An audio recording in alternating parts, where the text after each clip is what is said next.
Hello and good morning to everyone, welcome to Perfectionize YouTube channel. आज हम लोग कुछ परफेक्शनाइज के मैगजीन नंबर वॉल्यूम नंबर 9 से कुछ इंपॉर्टेंट टॉपिक्स के बारे में देखने वाले हैं। आप सबको परफेक्शनाइज के इस इनिशिएटिव के बारे में ऑलरेडी पता होगा, तो इससे ही कुछ एक टॉपिक्स मैं निकाल के लेके आया हूँ आप लोगों के लिए, जो आपके एग्जाम परस्पेक्टिव से इंपॉर्टेंट हो सकते हैं। ठीक है, तो अब करना हम लोग स्टार्ट करते हैं एक एक करके। फर्स्ट आप देख लो, कुछ इस तरीके से की पॉइंट्स के साथ दिया रहता है कोई भी टॉपिक। ठीक है, आप एक बार पढ़ के पूरा टॉपिक अच्छी तरीके से समझ सकते हैं। ठीक है, तो एक एक करके हम लोग देखना स्टार्ट करते हैं। फर्स्ट है Asia's largest flight training school.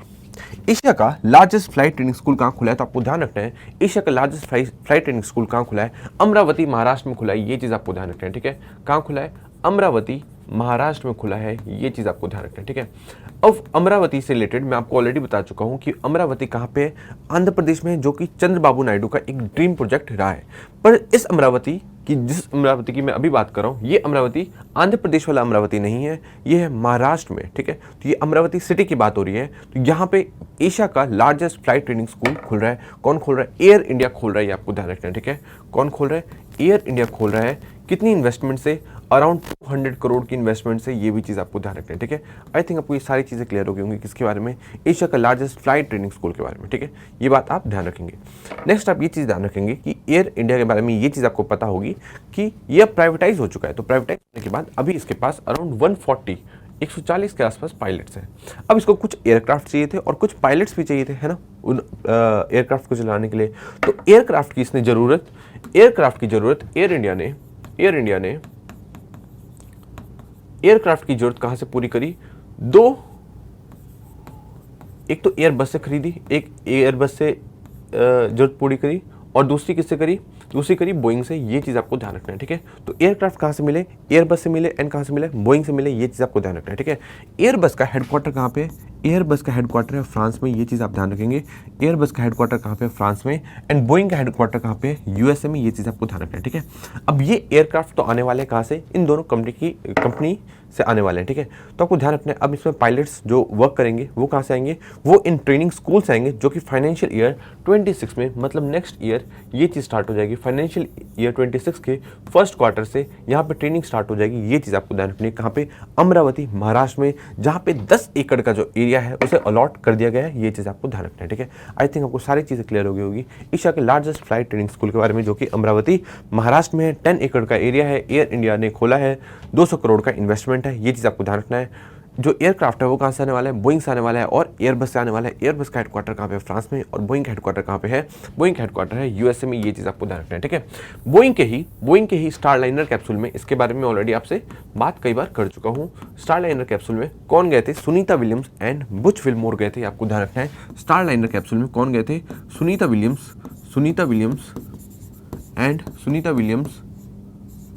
And Butch Wilmore गए थे। ये आपको ध्यान रखना है, बुच विल्मोर गए थे, ये चीज़ आपको ध्यान रखना है। इसमें जो सुनीता विलियम्स है वो कौन है, सुनीता विलियम्स इसमें पायलट है, ये चीज़ आपको ध्यान रखना है। सुनीता विलियम्स कौन है, सुनीता विलियम्स पायलट है, ये आपको ध्यान रखना है। और बुच विल्मोर कौन है, कमांडर है, ये चीज़ आपको ध्यान रखना है। ठीक है, ये सारी चीज़ मैं अपने पुराने लेक्चर्स में कवर करा चुका हूँ, आप वहाँ पर भी जाकर देख सकते हैं। ठीक है, तो ये चीज़ आपको पता चल गई कि बोइंग के ही स्टारलाइनर कैप्सूल में Sunita Williams and Butch Wilmore कहाँ गए थे, इंटरनेशनल स्पेस स्टेशन गए थे। ये चीज़ आपको ध्यान रखनी है। ठीक है, अब ये वापस किससे आ रहे हैं, वापस इसलिए आ रहे हैं स्पेस एक्स के कैप्सूल से। क्यों, क्योंकि जो स्टारलाइनर है उसमें कुछ प्रॉब्लम आ गई।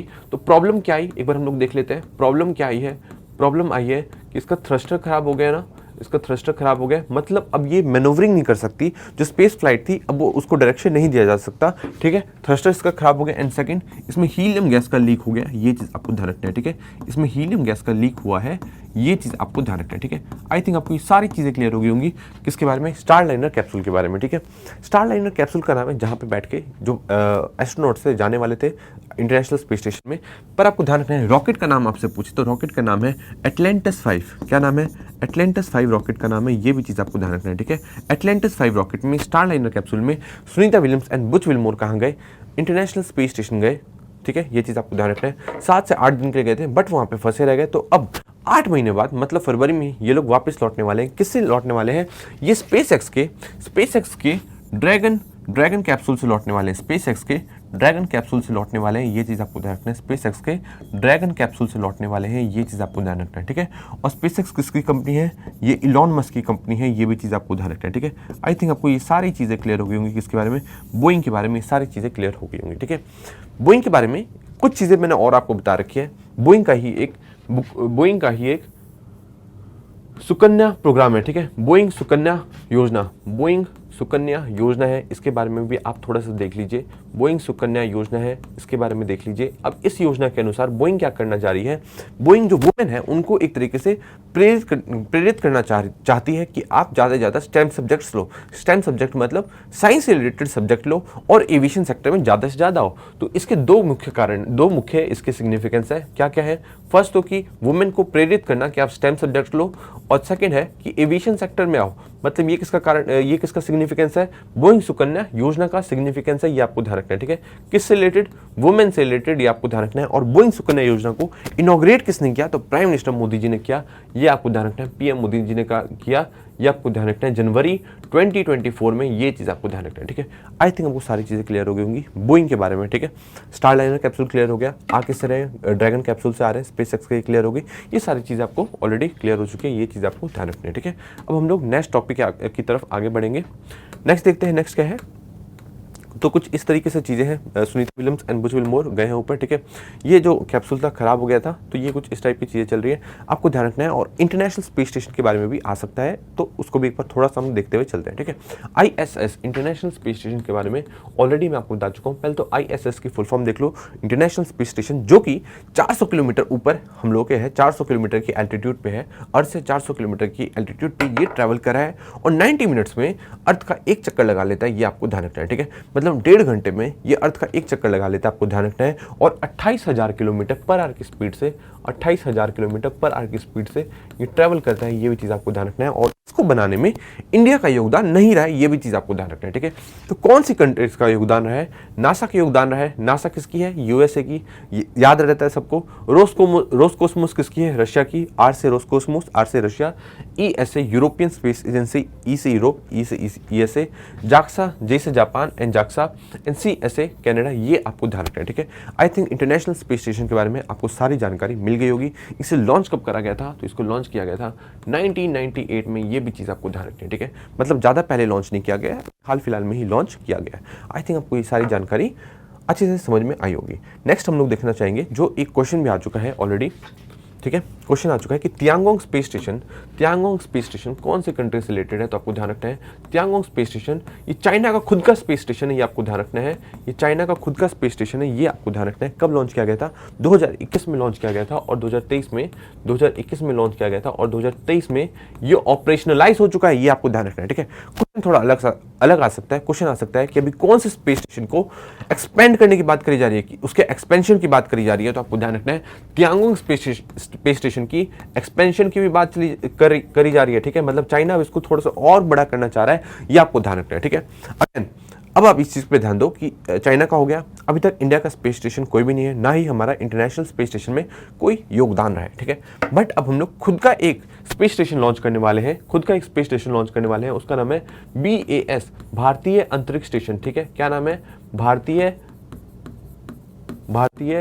अंतरिक्ष स्टेशन, ये चीज़ आपको ध्यान रखनी है, ठीक है। अब इसके बारे में आप ध्यान रखो, भारतीय अंतरिक्ष स्टेशन को हम लोग 2028 तक लॉन्च कर देंगे। 2028 तक हम इसको लॉन्च कर देंगे, और 2035 तक इसको ऑपरेशनलाइज कर देंगे, ये आपको ध्यान रखना है। तो आपको ध्यान रखना है क्वेश्चन क्या पूछा जा रहा है। क्वेश्चन अगर पूछा जा रहा है कि ऑपरेशनलाइज कब तक करेगा, 2035 लिखेंगे, और लॉन्च पूछा जाए तो 2028 लिखेंगे, ठीक है। कंफ्यूज मत हो जाना, लॉन्च में 2035 मत कर देना, यहाँ पे गलतियाँ होती है, ठीक है। तो आई थिंक आपको ये सारी चीज़ें इंटरनेशनल स्पेस स्टेशन के बारे में और एयरक्राफ्ट के बारे में सारी चीज़ें पता चल गई होंगी, ठीक है। नेक्स्ट हम लोग देखते हैं, कुछ नया टॉपिक है। फर्स्ट टॉपिक आपका क्लियर हो गया, एशिया का लार्जेस्ट फ्लाइट ट्रेनिंग स्कूल, और ये सब हमारी मैगजीन से है, परफेक्शनाइज की वॉल्यूम 9 मैगजीन से हम इसको भी कवर कर रहे हैं, ठीक है। नेक्स्ट देखते हैं, नेक्स्ट क्या है?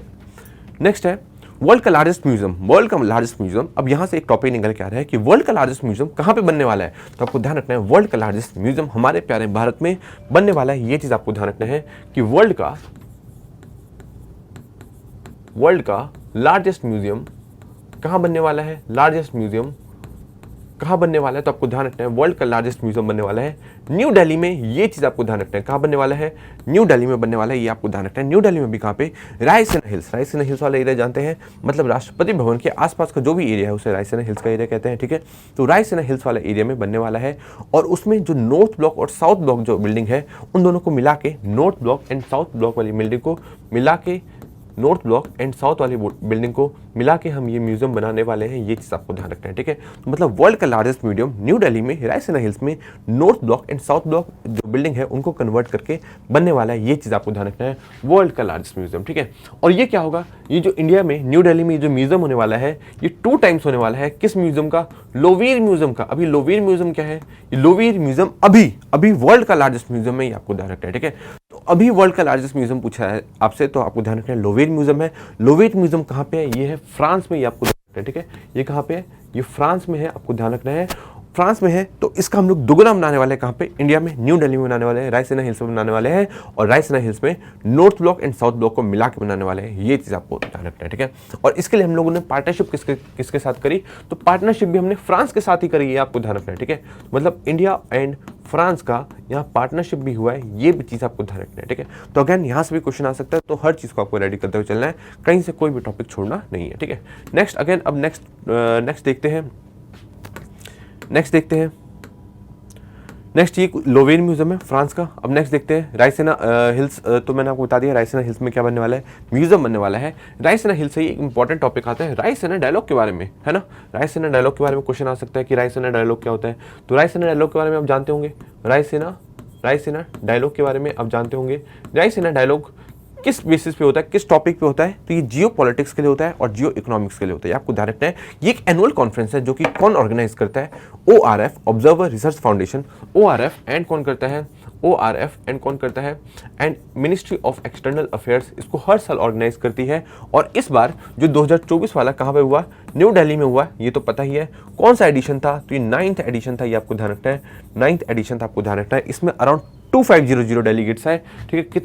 कितने लोग आए, 2500 के आसपास लोग आए, ठीक है। कितनी कंट्री से, अराउंड 115 कंट्री से, ये आपको ध्यान रखना है। इसमें एक मोस्ट इंपॉर्टेंट पर्सनैलिटी आई थी, वो आए थे ग्रीस के प्राइम मिनिस्टर जिनका नाम है किरियाकोस मिट्सोटाकिस, ठीक है। आप एक बार देख लेंगे, किरियाकोस मिट्सोटाकिस, ठीक है, ये आपको ध्यान रखना है, ठीक है। एक बार आप इनका नाम देख लेंगे, KYRIAKOS, ठीक है, किरियाकोस मिट्सोटाकिस आपको दिख रहा होगा। तो ये आए ग्रीस के प्राइम मिनिस्टर आए थे इस बार रायसीना डायलॉग में। तो क्वेश्चन आएगा कि इस बार रायसीना डायलॉग में चीफ गेस्ट कौन था, तो ग्रीस के प्राइम मिनिस्टर थे, आपको ध्यान रखना है। बहुत सारे इंपॉर्टेंट टॉपिक्स पे इस यहाँ पे बात हुई, और यहीं से बात निकली किसके बारे में, IMEC के बारे में, ये आपको ध्यान रखना है, ठीक है। IMEC के बारे में बात निकली, आपको ध्यान रखना है, ठीक है। इनसे पूछा गया IMEC के बारे में कि क्या अब इजराइल का तो कन्फ्लिक्ट चल रहा है हमास के साथ, तो क्या IMEC पे अभी भी हम लोग वर्क करेंगे। तो ग्रीस के PM का कहना था कि हाँ, हर हालत में ही जैसे ये वॉर खत्म होगी IMEC को हम लोग फिर से स्टार्ट करने वाले हैं, ठीक है। मतलब हमने IMEC का जो आइडिया है उसको ड्रॉप नहीं किया है, ठीक है। किसका कहना है, ग्रीस के प्राइम मिनिस्टर का कहना है। ये चीज़ आपको ध्यान रखना है, ठीक है। थीम क्या थी रायसीना डायलॉग की, चतुरंग, ठीक है। क्या थी, चतुरंग थी। चतुरंग मतलब चतुरंग में conflict, contest, cooperate and create, ठीक है। Conflict, contest, cooperate and create, Chaturang थी थीम किसकी, रायसीना डायलॉग 2024 की। ये चीज़ आपको ध्यान रखनी है, ठीक है। ये कुछ वहाँ की पिक्चर्स है। नेक्स्ट आपको IMEC कॉरिडोर के बारे में ऑलरेडी मैं अपने पुराने लेक्चर में बता चुका हूँ, ठीक है। IMEC कॉरिडोर किसको ज्वाइन करता है, इंडिया एंड यूरोप को ज्वाइन करता है वाया मिडिल ईस्ट वाला एरिया ये रहा, ठीक है। ऑलरेडी मैं अपने जो लेक्चर है उसमें करवा चुका हूँ। तो IMEC को एक बार थोड़ा सा फिर से समझ लो। IMEC में 3 पोर्ट्स, जो इंडिया के जो 3 पोर्ट्स काम आने वाले हैं वो आपको ध्यान रखना है। इंडिया के जो 3 पोर्ट्स हैं वो है मुंद्रा, कांडला एंड जवाहरलाल नेहरू पोर्ट। यहाँ से जाएगी, शिप जाएगी UAE में जो पोर्ट है वो नाम है जबल अली एंड फुजारा पोर्ट। एक बार मैं इसको लिख लेता हूँ, आपको एक बार इसको देख लेना है, ठीक है। तो IMEC के बारे में देखो, India middle eastern economic corridor. यहाँ पे पोर्ट्स के बारे में हम लोग देखना स्टार्ट करते हैं। पोर्ट्स में जो पहला है इंडिया का पोर्ट कौन सा होने वाला है, इंडिया का पोर्ट होने वाला है Mundra port, then Kandla port, कौन सा port, Kandla port, and then कौन सा पोर्ट है, मुंद्रा पोर्ट, कांडला पोर्ट और जवाहरलाल नेहरू ट्रस्ट पोर्ट जो कि नवी मुंबई में है, आपको ध्यान रखना है, ठीक है। मुंद्रा और कांडला कहाँ पे, गुजरात में है, ये आपको ध्यान रखना है। और जवाहरलाल नेहरू पोर्ट कहाँ पे है, महाराष्ट्र में है, ये चीज़ आपको ध्यान रखना है, ठीक है। कहाँ पे है, महाराष्ट्र में है, ये चीज़ आपको ध्यान रखना है। इंडिया के बाद जो शिप है वो कहाँ पे जाएगी, वो जाएगी यूएई में, ये आपको ध्यान रखना है। कहाँ पे जाएगी, यूएई में जाएगी। और यूएई के 2 पोर्ट मिलेंगे, कौन कौन से पोर्ट मिलेंगे, Jebel Ali port and Fujairah port, ये आपको ध्यान रखना है, ठीक है। कौन सा port, Fujairah port and Jebel Ali port, ये आपको ध्यान रखना है। यूएई के बाद कहाँ जाएगा, सऊदी अरेबिया में जाएगा, सऊदी अरेबिया में। और सऊदी अरेबिया के भी 2 पोर्ट मिलेंगे, दोनों पोर्ट का नाम सुन लो, हो सकता है सीधा पोर्ट का नाम दिया जाए, दमम पोर्ट एंड रस अल खैर पोर्ट, ठीक है। रस अल खैर पोर्ट, ये आपको ध्यान रखना है, रस अल खैर पोर्ट। एंड देन होगा ग्रीस जाएगी, सॉरी इसके बाद जाएगी इज़राइल आपको ध्यान रखना है, इज़राइल में ये हाइफा पोर्ट पे रुकेगी, आपको ध्यान रखना है। कहाँ पे, हाइफा पोर्ट पे रुकेगी, आपको ध्यान रखना है। और हाइफा पोर्ट को ही किसने खरीदा है, अडानी ने खरीदा है, ये भी चीज़ आपको ध्यान रखना है, ठीक है। अगेन इज़राइल के बाद कहाँ जाने वाली है, इज़राइल के बाद ये जाने वाली है कहाँ पे, ग्रीस में, ये आपको ध्यान रखना है। ग्रीस में कौन, पायरियस पोर्ट, ये आपको ध्यान रखना है, पायरियस पोर्ट, ये आपको ध्यान रखना है। ग्रीस के बाद कहाँ पे, इटली में, इटली के मसीना पोर्ट एंड देन फ्रांस में मार्सेले पोर्ट, ये चीज़ आपको ध्यान रखना है, ठीक है। तो आईएमएफ के बारे में ये सारी चीज़ आप ध्यान रखेंगे, ठीक है। आईएमएफ के बारे में ये ट्रेड रूट आप ध्यान रखेंगे, इसमें टर्की नहीं है, ये चीज़ आपको ध्यान रखना है, ठीक है। टर्की इसमें नहीं है, ये चीज़ आपको ध्यान रखना है। ये एक बार लोकेशन आप देख सकते हो, ठीक है। और अगेन ये सिर्फ शिप वाला रास्ता नहीं है, शिप भी है, रोड भी है, रेलवे भी है, ये सारी चीज़ आपको ध्यान रखना है। आई थिंक अब ये सारी चीज़ आप भूलेंगे नहीं। नेक्स्ट देखते हैं हम लोग, नेक्स्ट क्या है, नेक्स्ट टॉपिक क्या है, नेक्स्ट टॉपिक है संविधान हत्या दिवस। अब अगेन ये भी बहुत इंपॉर्टेंट टॉपिक है, तो क्योंकि इस बार हम लोगों ने 25 जून को डेट आपको ध्यान रखनी है। क्वेश्चन आएगा कि कौन सी डेट को हम लोग संविधान हत्या दिवस मनाएंगे, तो आपको ध्यान रखना है 25 जून को संविधान हत्या दिवस मनाएंगे, ये चीज़ आपको ध्यान रखना है, ठीक है। क्योंकि 25 जून 1975 डेट इंपॉर्टेंट हो चुकी है। 25 जून 1975 को हम लोगों ने, इंदिरा गांधी ने क्या लगा दिया था, इंदिरा गांधी ने इमरजेंसी लगा दी थी, आपको ध्यान रखना है। और ये कब तक चली थी, 21 मार्च तक। कब तक चली थी, 21 मार्च तक 1977 तक चली थी, ये आपको ध्यान रखना है, ठीक है। मतलब 2 साल होने से कुछ महीने पहले ये खत्म हो गई थी, ये चीज़ आपको ध्यान रखनी है, ठीक है।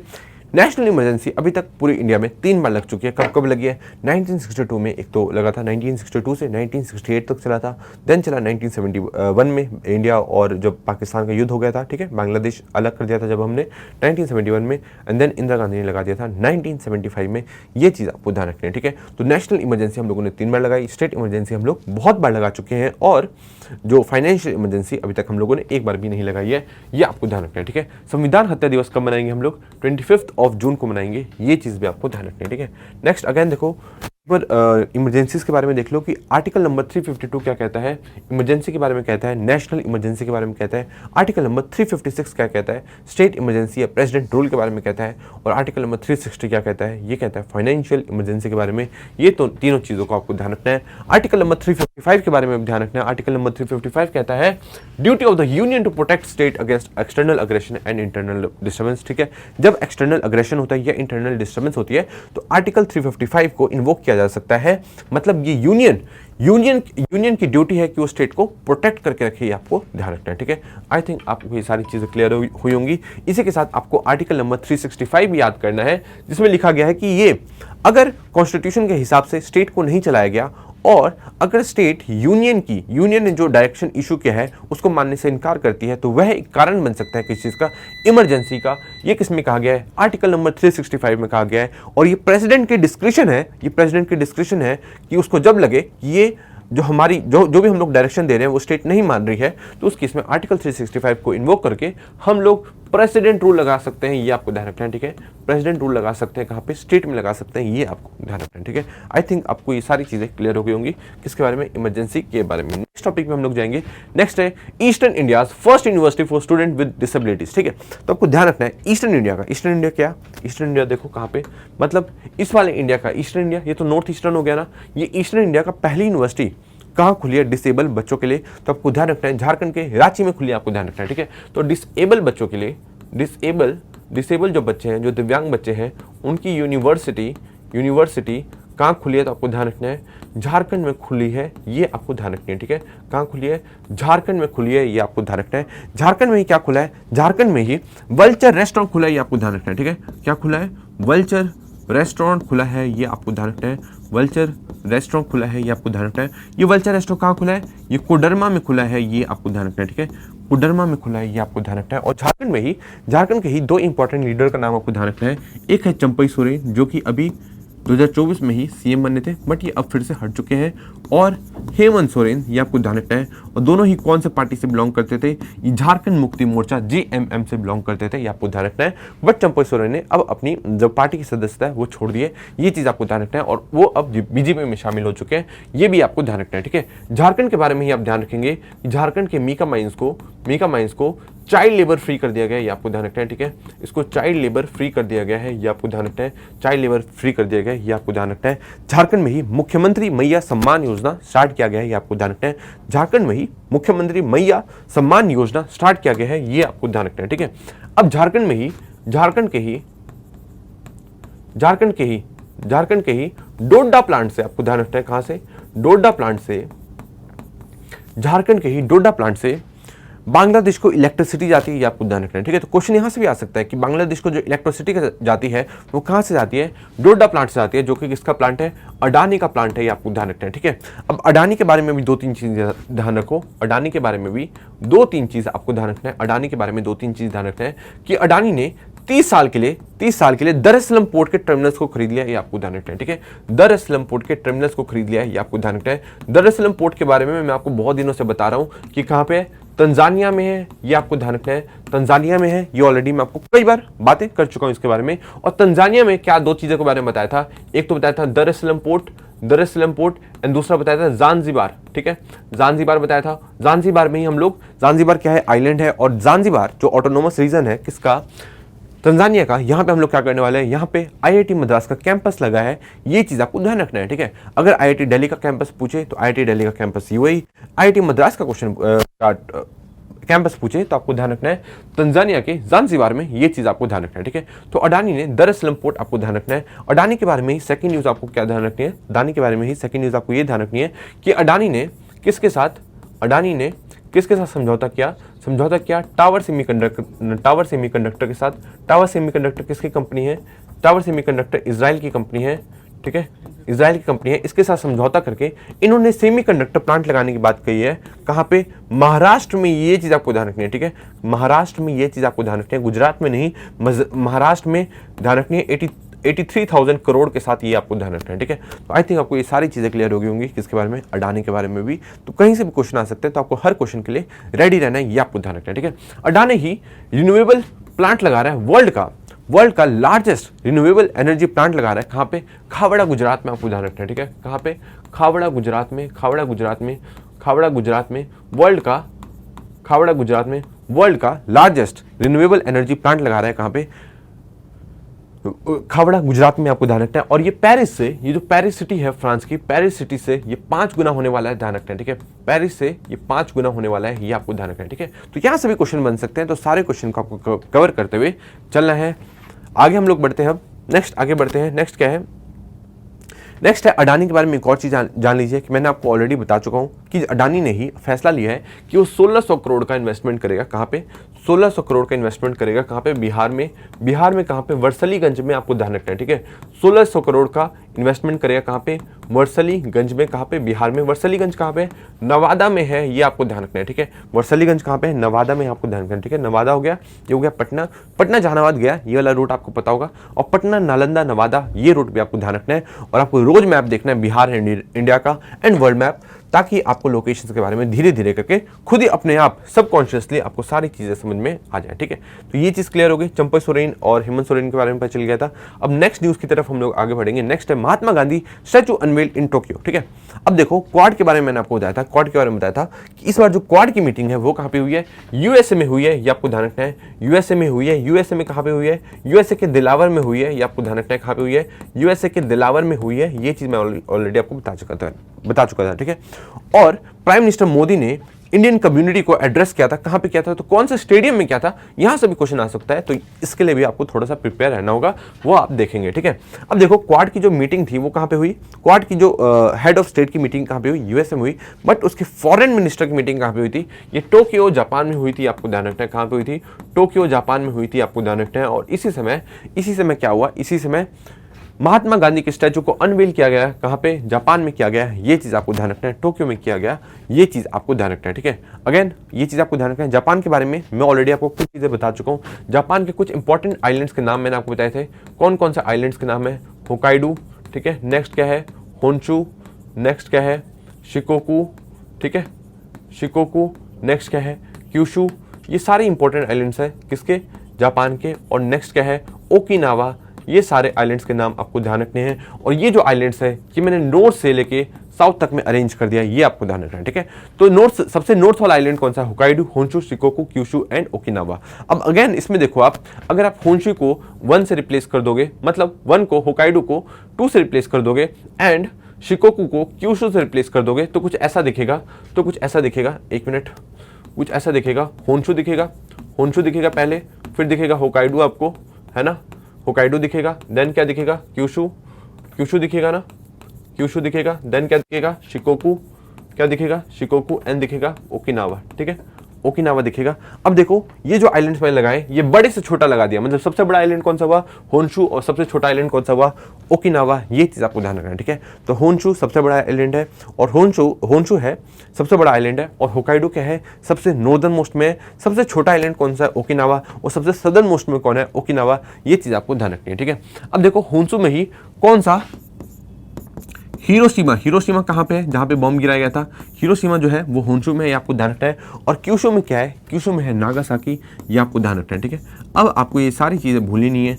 आप सुनते होंगे कि हिरोशिमा और नागासाकी में बॉम्ब गिराया गया था, तो क्वेश्चन आ सकता है कि नागासाकी कौन सा आइलैंड में है, तो आपको ध्यान रखना है क्यूशु आइलैंड में है, और होन्शु में क्या है हिरोशिमा है, ये चीज़ आपको ध्यान रखना है, ठीक है। बॉम्ब्स के नाम क्या थे ये आप मुझे नीचे कमेंट सेक्शन में लिख कर बताएंगे। आपको ये सारी चीज़ें जापान के बारे में पता चल गई होगी, ठीक है। जापान की एक बार लोकेशन देख लीजिए, ये रहा जापान, इसके बारे में मैंने आपको बताया था। ये है रशिया का बॉर्डर लग रहा है नॉर्थ कोरिया से, और नीचे है साउथ कोरिया, ठीक है। ये है येलो सी, ये हो गया ईस्ट चाइना सी, ये हो गया साउथ चाइना सी, ठीक है, ये क्लियर हो गया। देन ये हो गया फिलीपींस, ठीक है, ये हो गया फिलीपींस, और ये हो गया फिलीपींस सी, ये हो गया छोटा सा ताइवान, ये हो गया कामाचाटका प्लेट्यू, और ये हो गया सी ऑफ अखोत्सक, ये चीज़ आपको ध्यान रखना है। ये मैंने आपको लोकेशन बता दी जापान की, नॉर्थ कोरिया, साउथ कोरिया की, एंड देन चाइना, रशिया, ये आपको ध्यान रखना है। और ये देखो ये हो गया येलो सी, और नॉर्थ कोरिया साउथ कोरिया के बीच में, मतलब कोरिया पेनिसुला के और जापान के बीच में कौन सा सी है, तो सी ऑफ जापान है।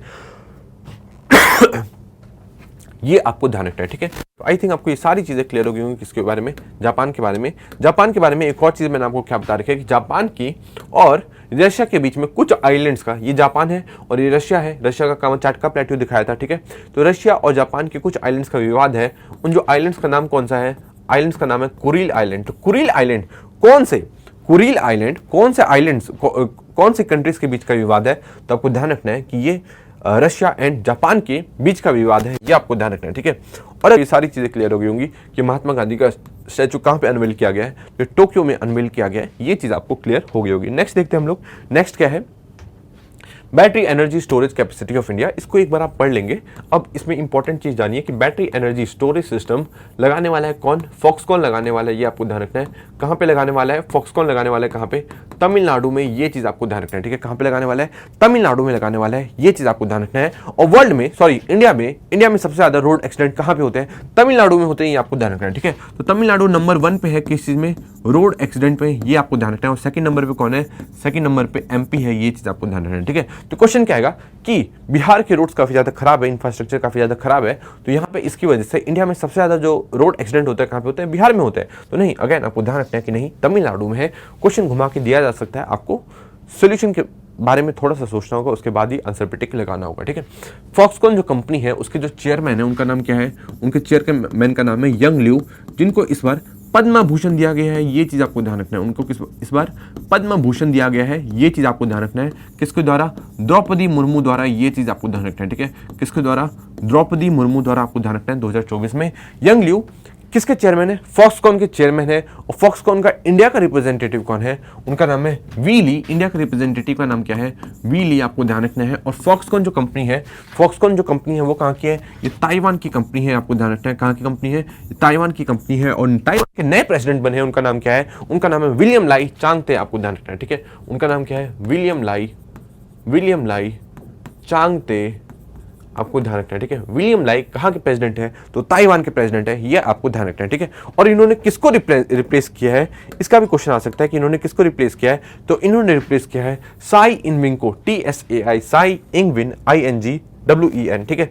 साई इंगवेन को रिप्लेस किया है और अब ये बन चुके हैं ताइवान के नए प्रेसिडेंट विलियम लाई, ये आपको ध्यान रखना है, ठीक है। तो अगेन ये सारी चीज आप ध्यान रखेंगे। नेक्स्ट जो न्यूज है फ्री वाईफाई इलेक्ट्रिसिटी के ऊपर, ठीक है, सॉरी फ्री वाईफाई की फैसिलिटीज के ऊपर, ठीक है। तो फ्री वाईफाई फैसिलिटी मिलेगी कितने मिनट के लिए, 20 मिनट के लिए। तो क्वेश्चन आ सकता है कि फ्री वाईफाई फैसिलिटी कौन सी एयरलाइन ने स्टार्ट किया, तो आपको ध्यान रखना है विस्तारा ने, ठीक है। किसने स्टार्ट किया, विस्तारा ने, मतलब विस्तारा अपना विस्तार करना चाहता है, इसलिए उसने ना फ्री वाईफाई फैसिलिटी स्टार्ट कर दिया है, ये आपको ध्यान रखना है, ठीक है। किसने किया है, विस्तारा ने किया है, ये चीज आपको ध्यान रखना है। कितने मिनट के लिए, 20 मिनट्स के लिए, और जितनी भी इंटरनेशनल फ्लाइट्स होंगी उस चीज के लिए ये करा गया है, ये चीज आपको ध्यान रखना है, ठीक है। कहां पे, विस्तारा ने किया है, ये चीज आपको ध्यान रखना है, ठीक है। अगेन ये चीज आप ध्यान रखेंगे। एविएशन के बारे में मैं ऑलरेडी आपको बता चुका हूं कि एविएशन के बारे में ऑलरेडी मैं आपको बता चुका हूं कि एविएशन में डोमेस्टिक एविएशन मार्केट इंडिया का 3rd नंबर पे है पूरे वर्ल्ड में, ये आपको ध्यान रखना है, ठीक है। सबसे टॉप नंबर पे कौन सा है, यूएसए, सेकंड नंबर पे कौन सा है, चाइना, और 3rd नंबर पे कौन है, इंडिया है, ये आपको ऑलरेडी मैं बता चुका हूँ, ठीक है। तो ये चीज आपको ध्यान रखनी है, किसके बारे में, ये एविएशन के बारे में, इंडिया के एविएशन के बारे में, ये चीज आपको ध्यान रखनी है, ठीक है। अगेन इसमें कुछ और तो बचा नहीं है, नहीं कुछ नहीं बचा, तो आपको ये चीज ध्यान रखनी है। नेक्स्ट हम लोग आगे बढ़ते हैं, एशिया डिजास्टर प्रिपेयर्डनेस सेंटर। अब एशिया डिजास्टर प्रिपेयर्डनेस सेंटर की जो कमान है अब किसके पास आ चुकी है, इंडिया इसका चेयरमैन बन चुका है, एशिया डिजास्टर प्रिपेयर्डनेस सेंटर का। तो ध्यान रखना है कि 2024 में इंडिया किसका चेयरमैन बना, ठीक है। और उसमें 4 ऑप्शन होंगे, अगर उसमें एक ऑप्शन होगा एशिया डिजास्टर प्रिपेयर्ड चेयरमैन, तो आपको ध्यान रखना है 2024-25 के लिए इंडिया इसका चेयरमैन बन चुका है, ठीक है। ये आपको ध्यान रखना है, इंडिया इसका चेयरमैन बन चुका है। और इससे पहले कौन था, इससे इसका चेयरमैन कौन था, इससे पहले इसका चेयरमैन चाइना था, ये आपको ध्यान रखना है, ठीक है। तो एशिया डिजास्टर प्रिपेयर्डनेस सेंटर, ये आप ध्यान रखेंगे। उसमें कितनी कंट्रीज है ये आप एक बार नीचे देख सकते हैं, ठीक है। नेक्स्ट देखिए, नेक्स्ट देखते हैं हम लोग, नेक्स्ट है संपूर्णता अभियान। अब संपूर्णता अभियान क्या है, ये क्या है, इसके बारे में हम लोग जानेंगे। संपूर्णता अभियान जो है ये किसके द्वारा लॉन्च किया गया है, ये नीति आयोग द्वारा लॉन्च किया गया है, ये चीज आपको ध्यान रखना है। ये किसके द्वारा लॉन्च किया गया है, ये नीति आयोग द्वारा लॉन्च किया है, ये आपको ध्यान रखना है, ठीक है। अब संपूर्णता अभियान क्या है, मतलब कंप्लीटलीनेस कैंपेन, ठीक है। अब कंप्लीट करने की करी जा रही है किसको, एस्पिरेशनल डिस्ट्रिक्ट एंड ब्लॉक को, ठीक है। अब एस्पिरेशनल डिस्ट्रिक्ट और ब्लॉक क्या है, ये समझो कि हमारे जो प्राइम मिनिस्टर मोदी जी है, हमारे यशस्वी प्रधानमंत्री मोदी जी हैं, उन्होंने क्या कहा, उन्होंने कहा कि यार हम किसी भी जो डिस्ट्रिक्ट या किसी भी ब्लॉक को हम लोग ऐसे बैकवर्ड डिस्ट्रिक्ट बोलेंगे तो अच्छा नहीं लगता है, ठीक है। अब इसको हम लोग बोलेंगे एस्पिरेशनल डिस्ट्रिक्ट, मतलब अब ये भी आगे बढ़ सकते हैं, तो इनको ही आगे बढ़ाने के लिए, इन्हीं का डेवलपमेंट करने के लिए नीति आयोग ने लॉन्च किया है संपूर्णता अभियान, ये आपको ध्यान रखना है, ठीक है। तो संपूर्णता अभियान आरबीआई ने लॉन्च नहीं किया, ठीक है, मिनिस्ट्री ऑफ लेबर ने लॉन्च नहीं किया, ministry of housing and urban affairs ने लॉन्च नहीं किया, इकोनॉमिक मिनिस्ट्री ने लॉन्च नहीं किया, किसने किया, नीति आयोग ने किया, आपको ध्यान रखना है, ठीक है। तो हो सकता है आपको किसी भी मिनिस्ट्री का नाम दे दिया जाएगा, मिनिस्ट्री ऑफ रूरल डेवलपमेंट नाम दे दिया जाएगा और पूछा जाएगा कि ये इसने लॉन्च किया, तो आपको ध्यान रखना है नहीं, नीति आयोग ने लॉन्च किया संपूर्णता अभियान, जिसका नाम है कंप्लीटनेस कैंपेन। किसने लॉन्च किया, नीति आयोग, किसके लिए, एस्पिरेशनल डिस्ट्रिक्ट्स एंड ब्लॉक के लिए, ये चीज आपको ध्यान रखना है, ठीक है। आई थिंक अभी सारी चीज क्लियर हो चुकी होगी। नेक्स्ट हम लोग देखते हैं, नेक्स्ट है north India first transgender clinic, ठीक है। तो नॉर्थ इंडिया का फर्स्ट ट्रांसजेंडर क्लिनिक कहाँ खुला है, तो आपको ध्यान रखना है लखनऊ में खुला है, ये चीज आपको ध्यान रखना है। कहाँ खुला है, लखनऊ में खुला है, ये आपको ध्यान रखना है। पीजीआई लखनऊ में खुला है, उत्तर प्रदेश में, ये आपको ध्यान रखना है। और यहाँ पे जो भी ट्रांसजेंडर है, अगर वो अपनी जेंडर सर्जरी कराना चाहते हैं तो वो भी करा सकते हैं, ठीक है। अगर वो जेनिशियल एरिया का जो रिकंस्ट्रक्शन सर्जरी होता है, जेनिशियल रिकंस्ट्रक्शन सर्जरी होता है, तो वो भी यहाँ पे करवा सकते हैं। ये सारी फैसिलिटीज यहाँ पे अवेलेबल है, ठीक है। तो आज की क्लास को यहीं पे समाप्त करते हैं। ये था हमारे परफेक्शनाइज के मैगजीन का वॉल्यूम 9, ठीक है। काफी इंपॉर्टेंट मैगजीन है, यहाँ से इंपॉर्टेंट क्वेश्चंस आते हैं, काफी सारे इंपॉर्टेंट जो टॉपिक्स होते हैं इसमें कवर किए जाते हैं, ठीक है। तो आपको इसको पढ़ना है, आप इसको देख सकते हैं, इसको ले सकते हैं, ठीक है। और हमारे इंस्टीट्यूट के साथ जुड़ भी सकते हैं। Thank you so much for your cooperation, thank you so much.